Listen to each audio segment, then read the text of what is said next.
Bueno, Julián, gracias por estar acá, bienvenido. Muchas gracias a ustedes por la invitación. Bueno, tipo joven sos, ¿de dónde sos? Yo soy de Buenos Aires. Ajá, sí, de la capital. De la capital. Uh-huh. Ahora vivo en el barrio de Boedo. Ajá. A metros de San Juan y Boedo. Mirá vos, ni más ni menos, ¿no? Ni más ni menos. La esquina Homero Mansi. Claro, exacto. Sí, señor. Sí, poquito me mudé ahí al barrio. ¿Y la vocación por la historia, por la investigación? Sí, no sé si se puede precisar. Creo que tiene que ver mucho con una cuestión de formación política. Creo que mi acercamiento a la historia tiene que ver con una cuestión de inquietudes políticas o de la búsqueda de una formación política. ¿Desde qué lugar, por ejemplo? ¿Desde revisar un poco, de construir algunas búsquedas nuevas? Yo creo que yo tengo 32 años, 33 en breve. Siendo adolescente, la crisis del 2001 creo que a muchos nos marcó como un parteaguas y como una pregunta, digamos, de qué es lo que está ocurriendo, y uno se acercaba, digamos, a conocer un mundo que en mi caso particular desconocía, digamos, ¿no? Porque, entonces creo que esas inquietudes sociales, políticas fueron llevando a indagar en una formación humanística. La elección por la historia en particular no la recuerdo. Está bien. pero tiene de que todas ver maneras con el desenlace 2001, doloroso por cierto, es producto de coordenadas históricas, ¿no? Que se fueron dando en la Argentina, digamos la Argentina democrática, post dictadura, con el saldo residual, ¿no? Que todavía hoy pesa en la historia argentina, ¿no? La búsqueda de la verdad, la memoria, la justicia. Y hay un tema por el cual creo que va a ser el eje de nuestra charla central, que también vuelve a poner en juego otras coordenadas a 100 años de la reforma universitaria. Primero te quiero pedir si podemos sintetizar algunas ideas sobre aquel espíritu de la reforma de 1918, que también es una bisagra, ¿no? La historia de la educación superior en la República Argentina, y después, bueno, fue una réplica latinoamericana. A ver, sobre la reforma. Nosotros, yo creo en la Argentina en particular, estamos atravesados por una herencia de la reforma, que es el reformismo universitario.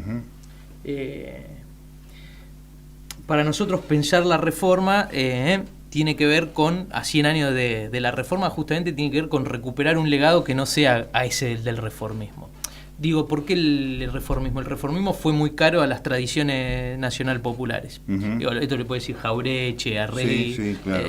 Los estudiantes universitarios han sido, a lo largo del siglo XX, fuertemente opositores a los gobiernos populares. El de Irigoyen, el de Perón. Claro. Entonces, nuestra idea del reformismo a veces no llega desde ahí. Creo que a 100 años de la reforma deberíamos recuperar otros aspectos de la reforma del 18, el antiimperialismo, el latinoamericanismo, ¿sí? Esos dos aspectos para mí configuran un legado diferente de la reforma. ¿Qué quiero decir? Recuperar el lugar de América Latina como un lugar nuevo de una nueva civilización. Los reformistas veían una Europa en crisis, ¿no? Aquellos reformistas de la primera reforma veían una Europa en crisis, y esas promesas de la civilización y del progreso indefinido no las estaba representando Europa. Entonces miraron en América la posibilidad de construir una nueva civilización, con un carácter más humanista y menos utilitarista, ¿no? Un conjunto de otros aspectos que no son propios del pensamiento, ¿no?, tradicional, que nos orienta a mirar en Europa a la civilización. De eso también se deduce una cuestión que es el antiimperialismo, es decir, el reformismo de esa reforma, ¿no?, es heredero también del arielismo, ¿no?, del libro Ariel de Rodó. Entonces hay una crítica muy fuerte a la civilización norteamericana como una civilización plenamente utilitaria. Te iba a decir, que no quería interrumpirte, que estamos hablando de la salida de la Primera Gran Guerra, de la Revolución Rusa, de un mundo en convulsión, ¿no?, que tiene unos debates nuevos, pero que todavía, en el caso de la Argentina, tengo la impresión, no soy el historiador, soy apenas un investigador de berreta, si se quiere. La Argentina miraba mucho más a Europa, y durante mucho tiempo la estuvo mirando a Europa, y el latinoamericanismo era una cosa subyacente, de segundo orden o desaparecía. Sí, como siempre, digamos, es muy difícil buscar que haya una homogeneidad, digamos. A ver, bueno, no es propiamente argentino, pero se me viene en este caso José Martí, ¿no? Claro. ¿No? Es un poeta latinoamericanista. Sí, ¿no? extraordinario, ¿no? Claro. Entonces, pero sí es cierto que hay un pensamiento hegemónico argentino que mira hacia Europa. Ajá, ¿no? ajá. Y bueno, y todavía... que mira en eso en clave de imitación. Yo creo que la Reforma, cuando piensa América, por eso me parece muy importante recuperar ese aspecto de la Reforma, piensa América como lugar de una nueva creación, no como lugar de imitación. Ajá. No piensa que haya que trasplantar el árbol de la civilización europea a América, sino que hay que crear una nueva sociedad, bueno, nuevos valores, etcétera. Pero hay una idea creativa propio, digamos, ¿no? Claro. Un paradigma local que refleje, que represente. Ahora, en la época de la Reforma habían 5 universidades en la República Argentina, si no me equivoco. Todavía seguimos diciéndole la docta a la provincia de Córdoba en algunas citas. Y es más dinámica, me parece, la reflexión o el reflejo en Latinoamérica que en la propia Argentina, ¿no? En el comienzo, ¿o me equivoco? Es que ahí para mí tiene diferentes impactos en diferentes países. En nuestro país en particular, la Reforma va a ir tomando un carácter conservador, o digámoslo, más defensor del statu quo. Ajá. Por eso te digo, es decir, si uno piensa, ¿por qué surge la Reforma? Bueno, la Reforma también surge porque el país estaba viviendo un proceso de democratización política, claro, que era el irigoyenismo, ¿no? Claro. Entonces, muchas veces tiende a pensarse la Reforma como en sí misma, cuando en realidad es parte de un proceso de democratización política con las limitaciones que tuvo el proceso de Irigoyen. Ahora bien, los reformistas en el año 30, muchos de ellos son partidarios del golpe a Irigoyen, ¿no? Entonces, en ese punto es donde también se da ese quiebre. Es decir, por eso a mí me gusta diferenciar la Reforma del reformismo y de cómo después se va volviendo un movimiento enclaustrado en sí mismo, ¿no? A mi parecer, ¿no? Esto no implica ninguna verdad. Es decir, en la Argentina la Reforma, si bien nace como un proceso de democratización, luego va a ir consolidando lo que algunos pensadores nacionales dirían la división entre los doctores y el pueblo, ¿no? Entonces, ese divorcio histórico que cuesta muchas veces superarlo, ¿no? Sí, claro. Entonces ahí yo veo la diferencia entre la Reforma como proceso de democratización de la universidad, como expresión también del irigoyenismo, y el reformismo universitario, que va a ser muy caro después durante el siglo XX Argentina, es decir, ya como un movimiento elitista, ¿no? Con otras características. Sí, sí. Ahí hay que dura hasta nuestros días, ¿no? Claro, hoy todavía hay agrupaciones que se reivindican reformistas. Pero muchos de sus diputados han estado, por ejemplo, en contra de la creación de estas universidades. Claro, ¿no? Desde luego, sí. Sí, estamos de acuerdo, absolutamente. Pero, estamos de acuerdo. No, y además estaba pensando que en los procesos posteriores hay un elemento fundamental, que es el de la gratuidad en el año 49, que viene a también marcar un punto clave, pero aún hoy tiene pensamientos que la resisten, ¿no? Claro. Bueno, ahí es curioso, es decir, ¿no? En la historia de las universidades argentinas, por lo general, suele verse a la Reforma como el único momento de democratización, ¿no? Y el peronismo, yo he estudiado esto con mayor interés, digamos, y durante el primer y el segundo gobierno de Perón uno tiene la gratuidad, la creación de la Universidad Obrera, la sanción de 2 leyes universitarias, ¿no? Entonces, ojo, también hay otros procesos de democratización de la universidad muy importantes en el siglo XX. Sí, claro. Y nuestra historiografía ha decidido concentrarse nomás en la Reforma, ¿no?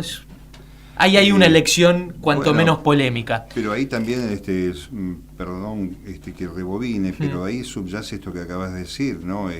Hay como una negación todavía en el alma, o como quiera que se llame, o el espíritu universitario, del esfuerzo que se hizo en los grandes movimientos populares por cuestiones reivindicativas, y cierta mirada con resquemor, con prejuicio, por sobre el acceso del otro, ¿no? A la educación superior. Es que ahí nosotros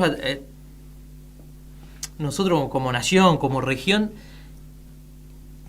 hemos pasado a pensar a las universidades como un derecho, es decir, la formación en la universidad no es solo una formación individual, sino también que es para el beneficio del colectivo de la nación que la financia, en el caso de nuestro país. Entonces, cuando una cosa deja de ser un privilegio para ser un derecho, obviamente empieza a despertar ciertos resquemores, porque aquellos que eran los privilegiados, es decir, el privilegio a vos te da un signo de distinción. Cuando vos perdés ese signo de distinción, empezás a valer igual que el otro, y cuando sos portador de un privilegio no lo querés perder, digamos. No en una mentalidad conservadora, digamos.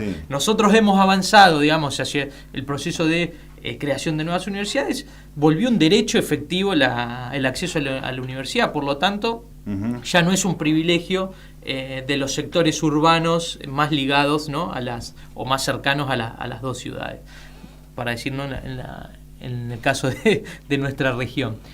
Entonces eso implica también una lógica de democratización que termina con un privilegio, y eso genera también movimientos en contra, ¿no? Es decir, de aquellos que se ven afectados. Entonces, por lo tanto, deben estigmatizar a estas nuevas universidades o este nuevo derecho, deben decir, bueno, pero ahí aprueban todos, ¿no? Es muy terrible, porque es una lógica del privilegio versus una lógica del derecho. Sí, ¿no? Claro, sin duda. Y nosotros creo que debemos seguir avanzando fuertemente en eso, es decir, que la universidad no es una distribuidora de privilegios, ¿no?, sino que es una garantizadora de derechos. Ahora, cuando uno mira la redacción de la reforma del 18, cuando uno ve esos postulados y ve cómo está la educación superior en el presente, haciendo un salto ornamental de 100 años, descubre que todavía aquellas ideas, no digo la ejecución ni estas bifurcaciones que bien estás describiendo, todavía tienen vigencia, y algunas de ellas todavía ni siquiera se han complementado, ¿no? Sí. Si uno mira el manifiesto liminar como un documento, digamos, de la reforma, y tiene un conjunto de... Digo, por ejemplo, recién estábamos hablando de los privilegios, y bueno, es un movimiento contra los privilegios, ¿no? En sociedades como las nuestras, en las cuales seguimos teniendo, digamos, problemas, no son en realidad no problemas, estructuras fuertemente desiguales, el combate de los privilegios es parte de cualquier movimiento que quiera generar una sociedad más igualitaria. Por lo tanto, uno lee ese documento y no puede dejar de sentirse identificado con muchos de los postulados que están ahí. Claro, pero que terminó para muchos siendo apenas una expresión de deseos de un momento, una foto, ¿no?, en cuanto al desarrollo. Te digo esto porque nosotros estamos pensando siempre desde la mirada del sistema de medios universitarios, en la creación en el año 23, aprobada por el Consejo Superior, de la primera radio universitaria en la Universidad Nacional de La Plata, hecho que se corrobora en el 5 de abril de 1924, ¿no? En la presentación formal, viste que la Universidad de La Plata tiene la exquisitez de tener presidente y no rector, el presidente Benito Nazar Ancholena anuncia un proceso de creación más allá de lo tecnológico, buscando la divulgación, el extensionismo y la relación con la sociedad, cosa que desde mi modesto punto de vista, yo nacido en La Plata y habiendo pisado aquella radio hace muchísimos años, recién se reencuentra con ese objetivo casi 50 años después, en los finales de la Resistencia, casi en la apertura democrática del año 73, donde empieza a haber una evolución de la programación, de ese circuito donde la universidad se ve reflejada en la radio, aparece, y la tomamos como una hija directa de aquella reforma, esa fundación de la que creemos es la primera radio en el mundo. Pero cuando uno ve el recorrido, no parece haberse producido también en paralelo con la reforma aquel sueño, aquella gestión original no se vio reproducida en esas primeras décadas de la gestión radial, ¿no? Es como una historia paralela en ese aspecto.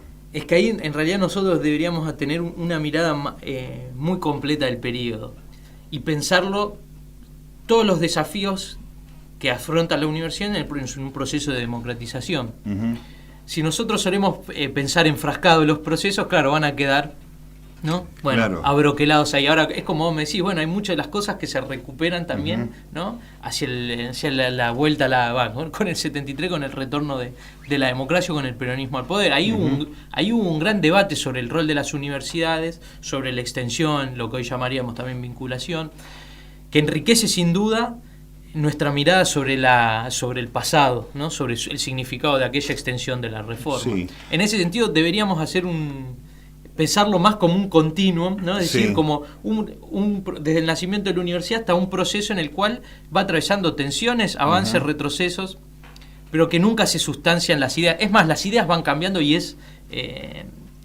o sea, nosotros cuando hoy hablamos de extensión no es el mismo concepto de extensión. Supuesto, claro, y obviamente tenemos que referirnos a ese porque uno lo encuentra ahí, pero es naturalmente no, es socialmente muy diferente la mirada. Claro, es decir, por ejemplo, si uno remitiría algunos documentos de la reforma, encontraría que ese concepto de extensión es un concepto ¿no? caritativo, de bajada de la luz hacia, ¿no? hacia lo oscuro, ¿no? Manejan a veces esas tensiones. Yo en un artículo escribí, es decir, para ellos el pueblo, me acuerdo en un documento, el pueblo es los universitarios vamos a conocer el dolor en el pueblo, pero es decir, claro, era importante ese dolor del pueblo, pero el pueblo solo era dolor, no era sujeto de conocimiento. ¿No? Hoy lo pensaríamos de otra forma. Sí, bueno, pero además en esos años de gran ebullición, estoy hablando de los comienzos de los 70, empezó a aparecer la pata puesta en el pueblo y en la universidad, ¿no? La academia saca una patita o ingresa el militante poniendo una pierna también en uno y otro terreno al mismo tiempo, ¿no? Por primera vez vas a saber en cuál cantidad de tiempo, bueno, después hay que encontrarse también allí con el paso previo a la noche, los bastones largos, algunas circunstancias también, ¿no? Cargadas.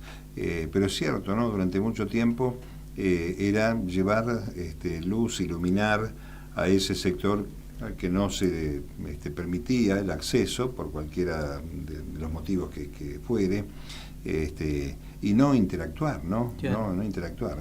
Y bueno, ahí vos lo decías, claro, en todas las universidades, yo estudié un poco más el caso de la UBA, ¿no? De la Universidad Nacional Popular de Buenos Aires, y ahí estaba había una sinergia entre universidad y demandas populares, ¿no?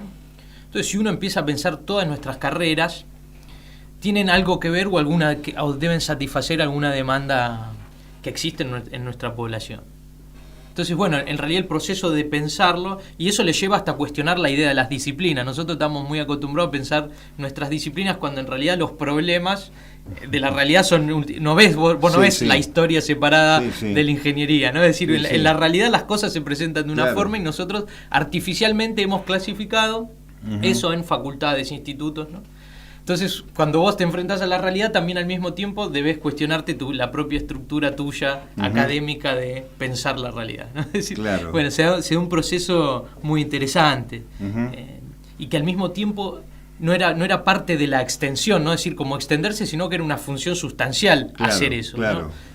Claro, una de las actividades específicas. Claro, porque al mismo tiempo, si uno lo piensa, te enriquece una disciplina. Cuando vos mirás un problema que no está en los libros, ¿no? También al mismo tiempo te va enriqueciendo sin duda la propia disciplina. Esa universidad abierta al territorio que yo creo que gana, y lo digo con cierto orgullo, gana un espacio nuevo a partir de las universidades del Bicentenario, ¿no? Me parece que si bien estamos haciendo un salto cronológico medio desordenado, hay una definición de otra mirada, ¿no? Desde el punto de vista de ese requerimiento, ¿no? Sí, coincido plenamente.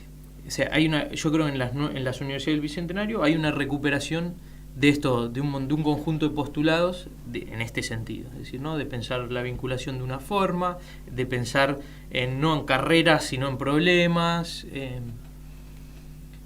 lo decías anteriormente, es decir, una universidad abierta al pueblo. Es decir, ¿Cuándo te parece que se podrá valorar este centenario? Porque los números y la realidad de la Argentina en el momento en que estamos registrando este programa, están marcando que vamos a conmemorar el siglo de la Reforma en un escenario de retroceso desde la mirada del Estado hacia la educación superior. ¿Qué devendrá de esto? No te voy a pedir que haga futurología, sos un historiador, sos un investigador, pero es un escenario muy complejo para pensar en una mirada superadora, ¿no? Desde aquella del 18 a esta 100 años después. Es muy problemático pensar no solo el centenario de la reforma, sino los desafíos pendientes de nuestras universidades ante un escenario tan adverso. ¿No? Es decir, si uno reflexiona sobre conjunto de debilidades y fortalezas, uno dice, bueno, nosotros deberíamos mejorar, pensando en nuestras universidades, deberíamos mejorar un conjunto de aspectos tendientes a esto, es decir, bueno, a tener una estructura menos disciplinaria y más vinculada a problemas, a fortalecer la vinculación. Y ahora, ¿cómo pensamos eso en un contexto de retroceso? La verdad que se hace muy complejo, sobre todo en el momento en que no solo hay un retroceso, digamos, en términos universitarios, sino que es un retroceso en términos generales sociales. Es decir, bueno, hoy nuevamente volvemos a discutir el financiamiento externo, ¿no?, por intermedio del acuerdo que quiere hacer el gobierno con el FMI. Entonces, o sea, es decir, no es por ponerme con un eslogan, pero es cierto que hay un retroceso general en la soberanía de la nación, en términos políticos, en términos económicos y en términos del conocimiento. Entonces, ¿cómo se supera esto? Bueno, yo creo que la salida es una salida que tiene que ver con la política, que tendrá que ver con otros determinantes. Sin duda implica este retroceso en la soberanía económica y política, y representa para nosotros un retroceso en términos universitarios, porque es un retroceso también de la soberanía del conocimiento, y en lo cual también nos implica seguir planteando estos elementos, ¿no? Es decir, si en la CRES, que fue hace 10 años, se discutía, ¿no?, la Conferencia Regional de Educación Superior, se discutía la idea de, ¿no?, la universidad como un bien público. Bueno, nosotros deberemos sostener esa posición y afirmar ahora que queremos no solo una universidad que sea un bien público, sino una universidad descolonizada. ¿No? Decir, con un derecho pleno. Con un derecho pleno, etcétera. Ahora bien, eso es muy...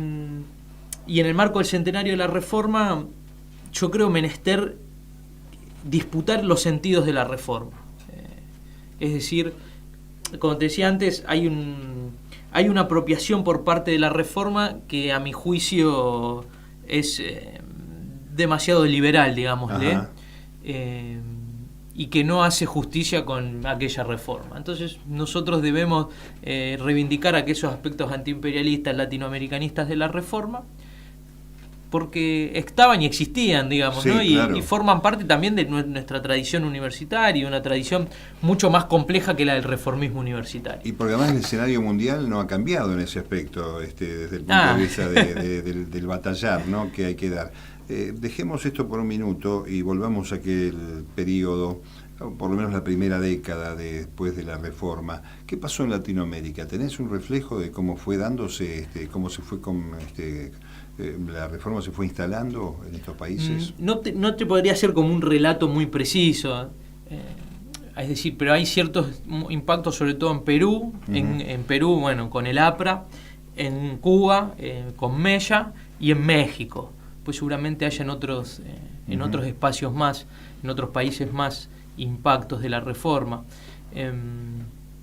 Hay algunos autores que sostienen tesis donde, bueno, en algunos lados la reforma adquirió ribetes más izquierdistas o latinoamericanistas y no derivó en su aspecto conservador como en la Argentina.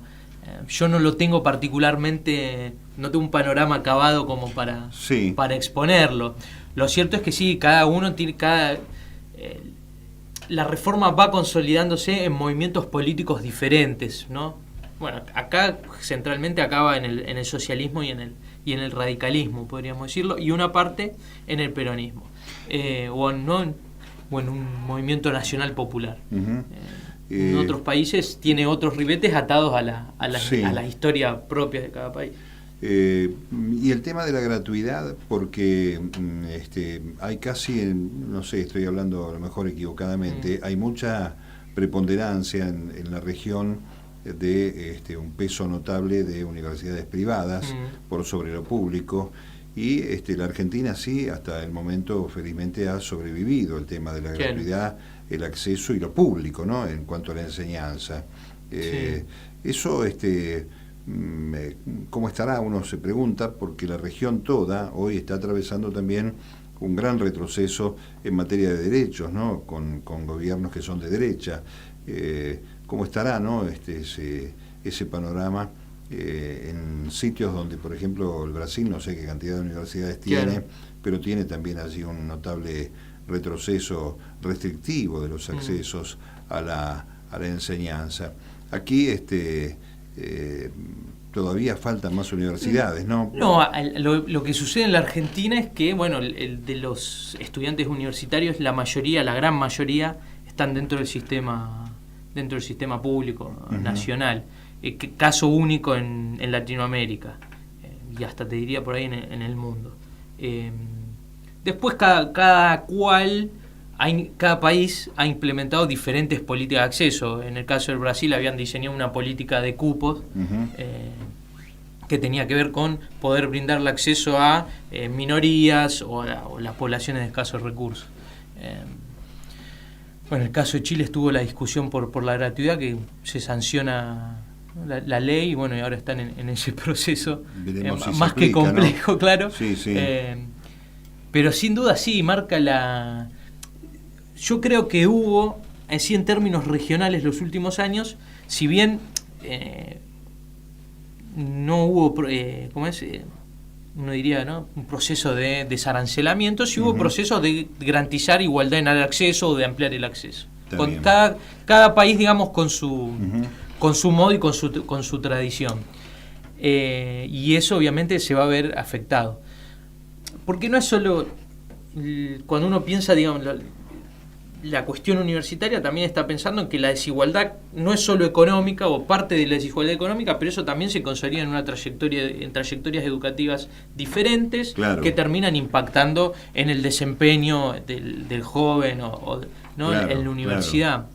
Entonces, si vos tenés un deterioro de la situación económica, y naturalmente eso se va a ver reflejado en términos de la estructura educativa. No es por ser determinista, pero digo, si a vos no te alcanza para comer, no vas a estar pensando en la universidad.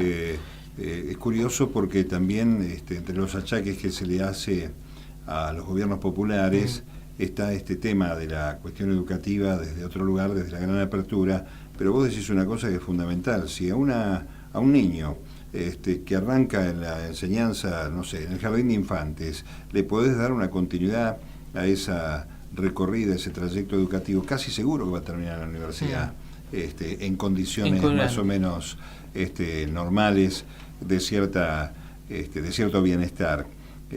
Y hoy estas generaciones que a lo mejor están iniciando en nuestros países su actividad escolar, jardín, primaria, tal vez no tengan esa oportunidad si no se pueden revertir estos procesos, ¿no?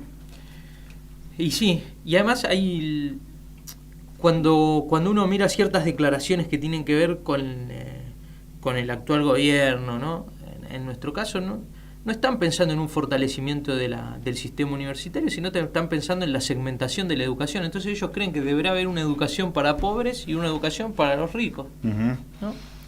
Es decir, en vez de pensar en un esquema de igualdad, en un esquema de segmentación, ¿no?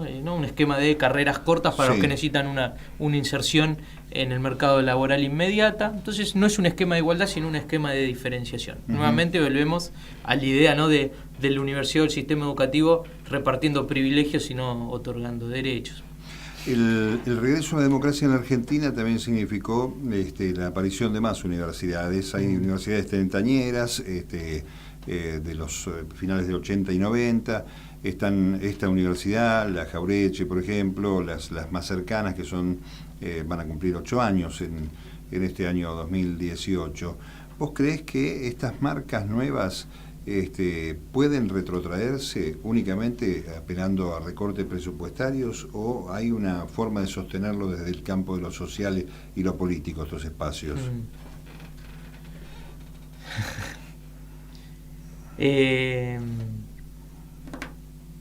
Hay sin duda un fuerte ataque económico, ¿no?,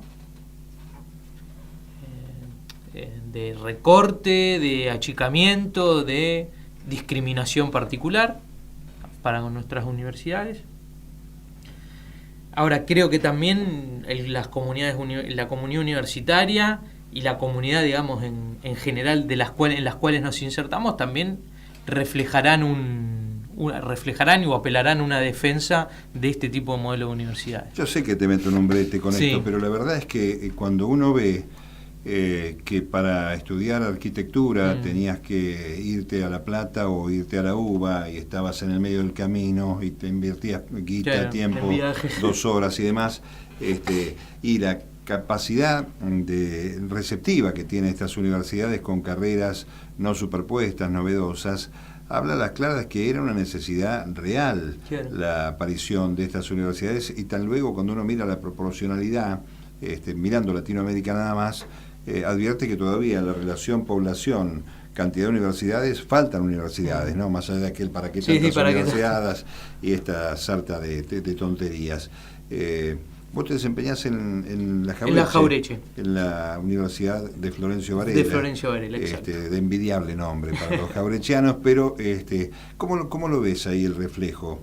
No, es que ha sido la creación de la universidad, ha implicado el acceso a la universidad de muchos jóvenes que no tenían posibilidad de acceso. Muchos otros, no tan jóvenes, que han retomado sus estudios, que no habían podido hacerlo por la cuestión de la crisis en los años 90 y en el 2001. Y la primera generación de y muchos de primera generación.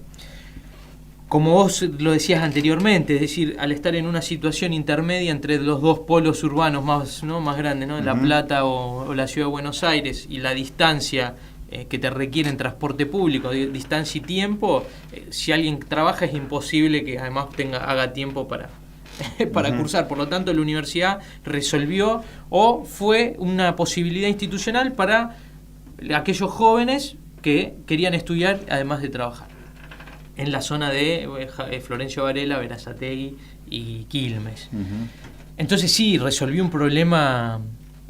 A ver, los problemas son, en realidad, resolvió o dio un derecho efectivo, ¿no? Claro. Es decir, la posibilidad de garantizar un derecho.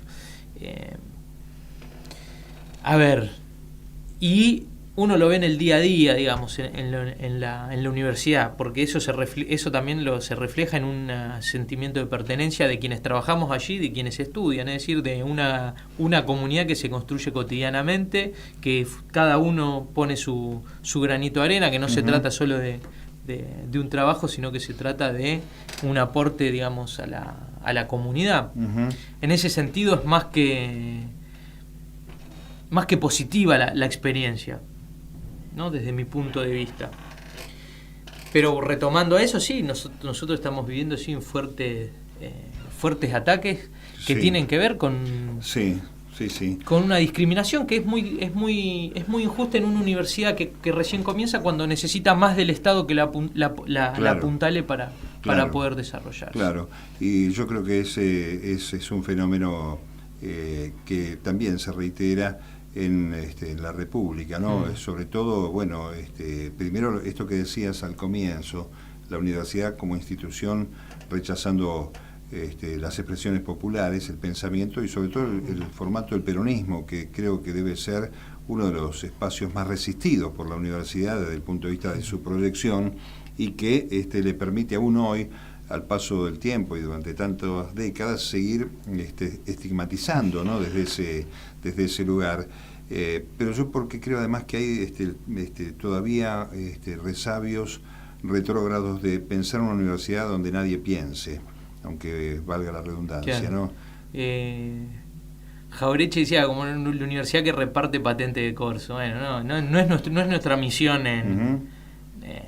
no es nuestra misión como de estas universidades. La misión no es solamente repartir títulos de habilitación profesional, sino es también ir generando ciudadanos de la Argentina con capacidad de pensamiento crítico, y que no sea un pensamiento que sea imitación, digamos, ¿no? Sino que sea también creación, que responda a las necesidades. También, es decir, los procesos de ascenso social. Hoy se podía ver, ¿no? Aquello cuando Lula decía de que no puedo creer que llevarle ¿no? un plato de comida a la gente pudiese generar tanto odio, ¿no? Nosotros tenemos que tener también a nivel regional, nos debemos ese debate, ¿no? Es decir, cómo todos los procesos de ascenso social también van generando, ¿no? sus detractores, ¿no? Uh-huh. Entonces, bueno, como nosotros también tenemos que ir teniendo una política cultural de poder absorber el ascenso social en una lógica comunitaria, ¿no? Uh-huh. Son algunos temas que debieran aparecer, imagino yo, en un estado más feliz, como resultado de una revisión de ese centenario y además con la mirada hacia una legislación de la educación superior inclusiva, ¿no? Sí, y de una visión de nuestra sociedad diferente, creo yo, ¿no? A mi parecer. Hay una extendida, ¿no? Una idea en la cual cuando me va bien es por mi esfuerzo, cuando me va mal es culpa de los otros. Claro, sí, ¿no? Sí.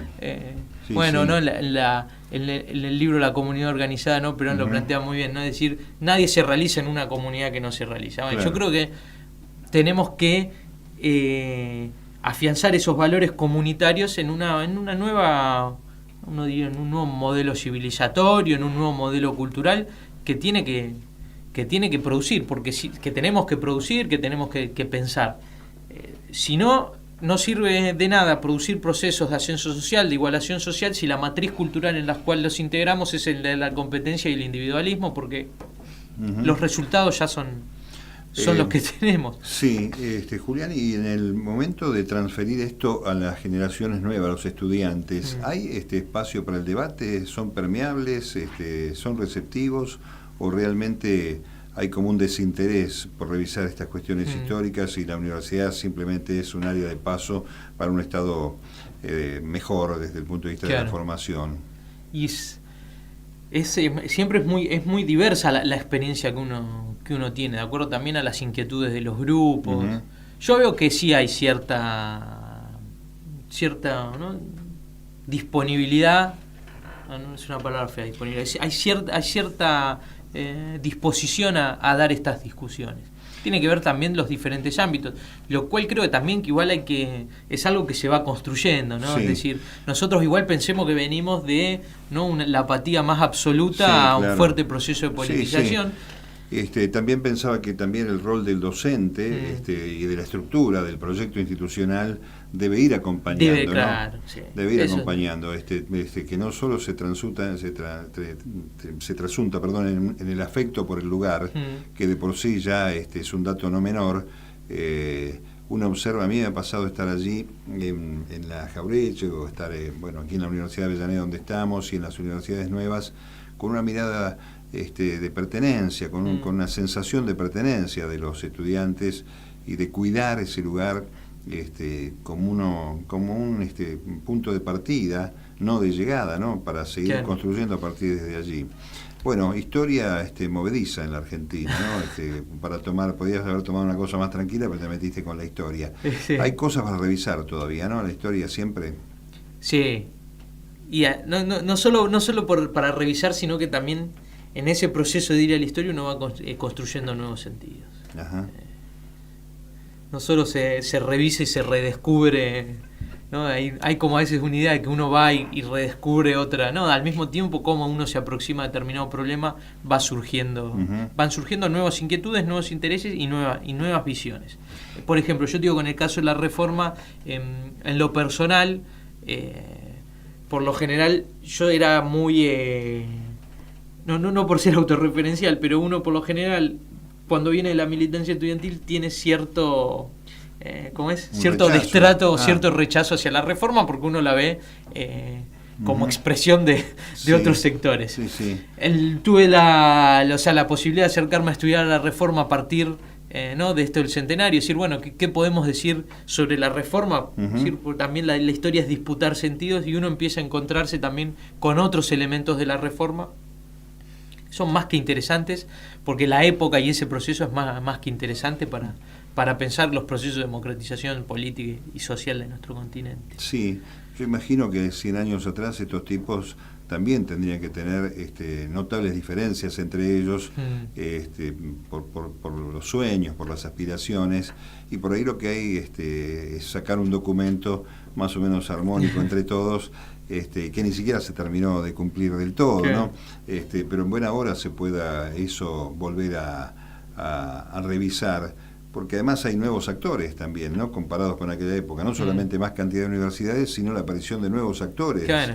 Bueno, si uno lo pensás, ¿no? Ahí ¿no? Después, por ejemplo, el peronismo con la ley Tajani incorpora a los trabajadores no docentes al cogobierno, ¿no? Aspecto que no aparece en la reforma. Claro. No, entonces, claro, si uno entonces ahí es una reinvención de la idea del cogobierno que hace el y la presencia de la comunidad dentro, ¿no? La representación hoy tenemos social. Los consejos sociales, ¿no? Con participación en los órganos de gobierno, bueno, en ese momento no estaban. Sin duda tiene muchas ideas interesantes la reforma. Y un documento muy precioso como es el Manifiesto Liminar. Pero sí, yo creo que hay que ir una otra vez redescubriéndolo y sobre todo disputándolo, a pesar de estar en un contexto de retroceso político, ¿no? Que nos toca vivir. Creo que hay que ir repensando esos procesos de la historia. Y además porque es un organismo vivo, se podría quedar como pieza de museo, pero no, es un organismo activo, vivo y pensante. Tal cual. Bueno, Julián, gracias por esta charla. Gracias por ilustrarnos un poco más y esperando siempre que haya más reforma y más debate y más evolución. Muchas gracias. No, gracias a usted.